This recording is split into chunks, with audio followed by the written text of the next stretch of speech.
USA Radio News with Chris Barnes. 50 years ago today, mankind set off on a historic mission. Liftoff. We have a liftoff. 32 minutes past the hour. Liftoff on Apollo 11. As events began to mark 50 years since the historic first mission to the moon, the Apollo 11 astronaut Neil Armstrong's spacesuit went on display at the Smithsonian's National Air and Space Museum in Washington, D.C. for the first time in 13 years. And as it did, Vice President Mike Pence was on hand, saying of the mission, "It was a contribution to the life of this nation, to the history of the world, that's almost incalculable." Armstrong died in 2012, but the surviving Apollo 11 crew members, second man to walk on the moon, Buzz Aldrin and Michael Collins, are taking part in anniversary events at the Kennedy Space Center all week.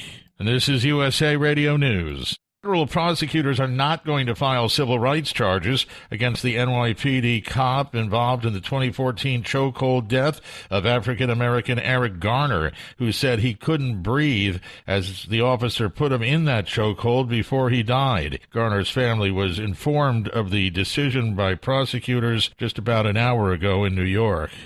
House Democrats will vote today on a resolution condemning President Trump's tweets targeting 4 congresswomen of color. The president tweeting the 4 representatives should go back to their own countries if they're not happy here. And he stood behind the tweets yesterday during some questions and answers in the White House Rose Garden. Oklahoma Republican Congressman Tom Cole says this resolution won't help. If you think that's going to create bipartisan support, in my view, it will not. And I say that as somebody who has been critical, extremely critical, of the president's statement. This is USA Radio News.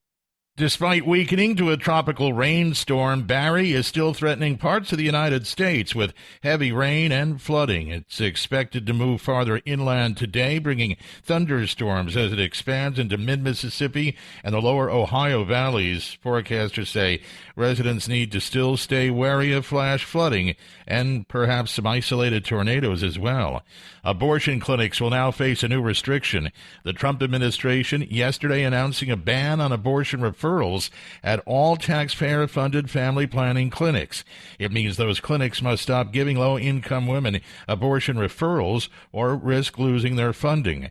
Planned Parenthood calls the move a gag rule on doctors, and it's vowing to leave the program.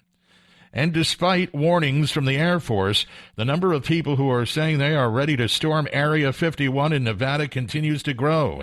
Over 1 million people have now signed up for a Facebook group that proposes everyone rush that top-secret military base in the desert in September in an effort to uncover its alien secrets.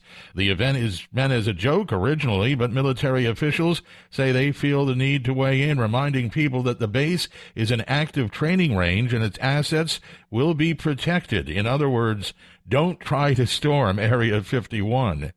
And for USA Radio News, I'm Chris Barnes.